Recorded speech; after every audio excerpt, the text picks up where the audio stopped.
अस्सलाम वालेकुम।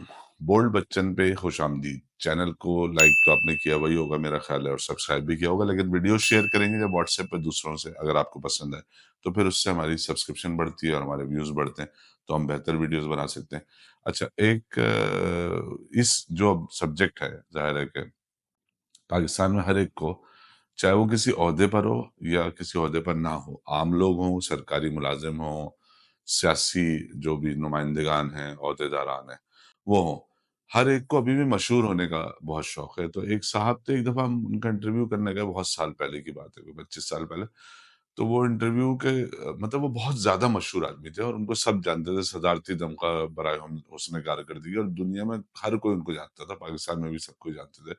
बहुत ज़बरदस्त शायर थे और पता नहीं क्या-क्या थे। तो ख़ैर वो हम उनके लाउंज में बैठे, तो उन्होंने और चीज़ें कहना, 1 मिनट रुक जाएँ ज़रा, यहाँ सेटिंग करना, 1 मिनट रुक जाओ। गए, फिर एक और शीट लाके लगा दी, फिर गए, फिर वापस आए, फिर एक तस्वीर लाके लगा दी किसी किसी अय्यूब खान के साथ, पता नहीं ज़िया-उल-हक के साथ। फिर आए, फिर आके 2 और तमगे सेट कर दिए यहाँ पे। अब मैं और मेरे साथ जो साहब थे, वो हम दोनों हैरान हो रहे हैं कि भाई ये और कितनी चीज़ें ल तो फिर वो आ गए आखिरकार। तो मैंने कहा, जनाब ये आप क्यों? कह रहे नहीं, यहाँ पे करेंगे, बैकग्राउंड में ये चीज़ें नज़र आनी चाहिए। फिर एकदम कुछ याद आया, उठ के गए कि मैं एक चीज़ लेकर आ रहा हूँ। तो मैंने अपने साथी से कहा, मैंने कहा, यार ये जितने मशहूर आदमी हैं, उनको मज़ीद मशहूर होने के लिए ना अब इनको कैंडल डांस करना पड़ेगा।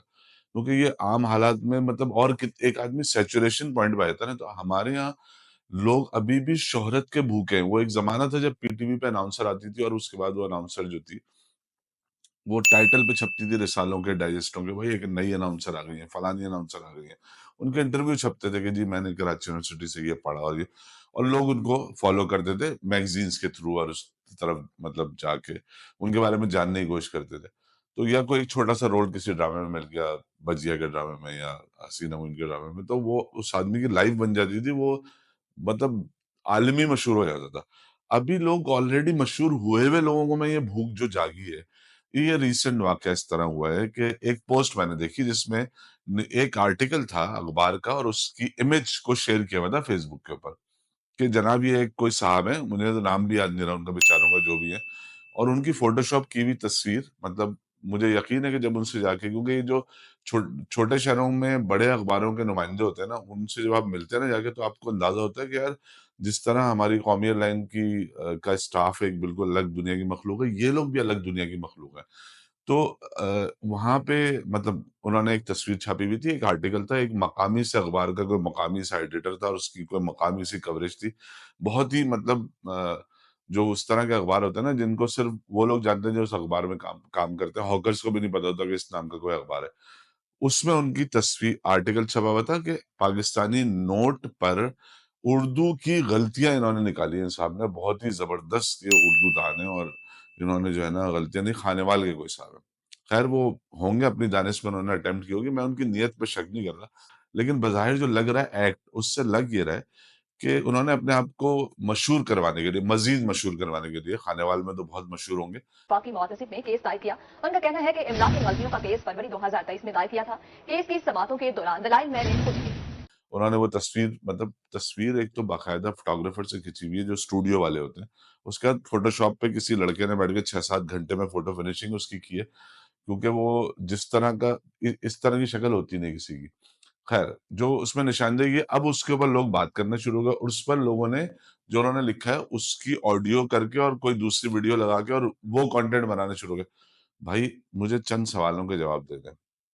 पहली बात ये कि जमील जालिबी साहब के इंतकाल को तो बहुत साल हो गए, जो कि उर्दू डिक्शनरी बोर्ड के भी वो रहे हैं और कराची यूनिवर्सिटी के वाइस चांसलर भी रहे। उनकी एक बहुत मशहूर इंग्लिश उर्दू डिक्शनरी है, जो मैं समझता हूँ आज तक अंग्रेज़ी से उर्दू करने के लिए उतनी बेहतरीन डिक्शनरी जो है ना, नहीं मुरत्तब की गई। फिर रफ़ीक खावर साहब हैं, उनकी भी डेथ हो गई, जो कि जिन्होंने उर्दू थिसॉरस बनाई थी मुक़्तदरा कौमी ज़बान के तहत। अच्छा, एक इदारा है मुक़्तदरा कौमी ज़बान, फिर एक उर्दू डिक्शनरी बोर्ड भी इदारा है। उसके अलावा भी बहुत सारे लोग ज़िंदा हैं, जिनमें ज़हरा निगाह साहिबा हैं, जिसमें डॉक्टर आरफ़ा सैयद हैं, जिसमें अनवर मक़सूद खुद शामिल हैं। जिन लोगों में किश्वर नाहीद हैं, जिन लोगों में और बहुत सारे लोग हैं जो कि ज़बान दानी का दावा नहीं रखते, बल्कि वो वाक़ई में ज़बान दान है। मुशफ़िक़ ख़वाजा साहब की अभी कुछ साल पहले डेथ हुई है, वो भी इसी नोट को पढ़ते रहे और इस्तेमाल करते रहे।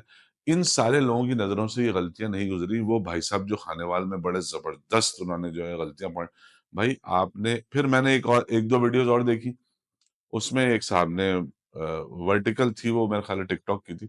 उन्होंने ये बताया कि भाई ये जो इन्होंने अपनी तरफ से कोशिश की इनमें से कोई भी गलती नहीं है। भाई बैंक को बैंक ही लिखा जाता है, एक अरसे तक बंक लिखा जाता था।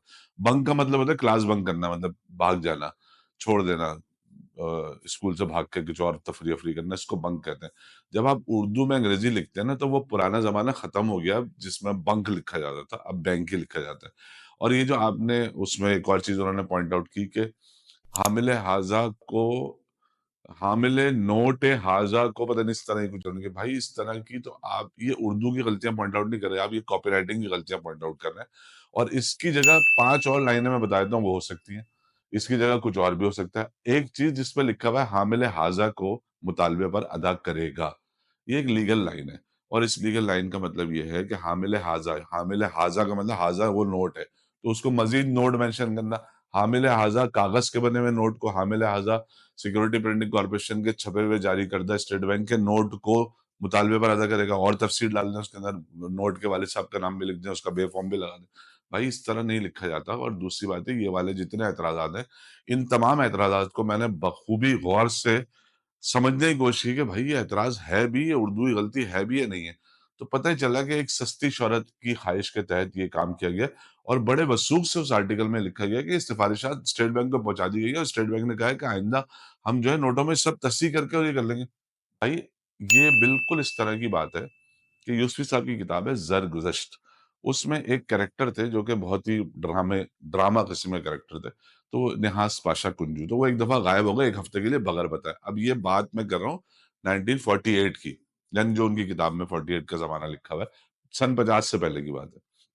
1 हफ़्ते बाद वापस आए, तो पता ही चला कि सबने कहा भाई कहाँ है? उस ज़माने फ़ोन-वोन ज़ाहिर है शाज़-ओ नादिर किसी के पास फ़ोन होता था लैंडलाइन।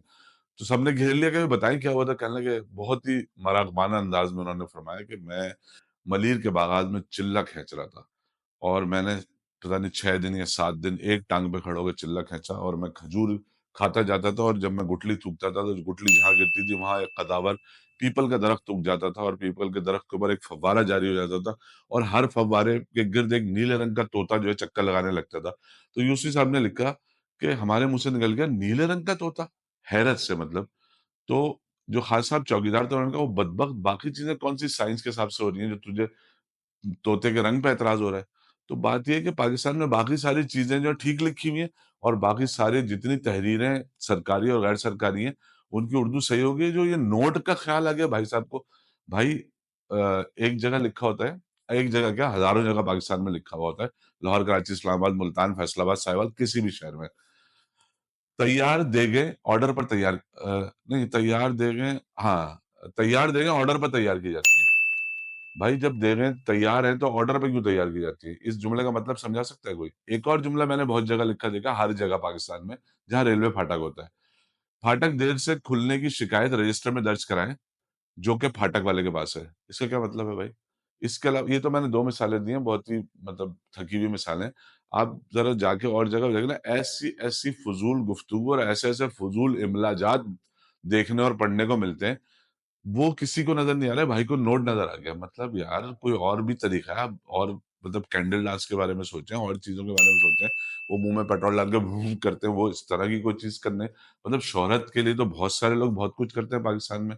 वो बेचारी एक लड़की थी गाँव की, भावलपुरी कहाँ की वो उसके भी बहुत फॉलोअर्स थे। वो चारा काटती थी, कभी मोटरसाइकिल चलाती थी, कभी गधा गाड़ी चलाती थी, कभी नहर से पानी भरती थी, तो वो भी बड़ी इस तरह भी लोग मशहूर हो जाते हैं।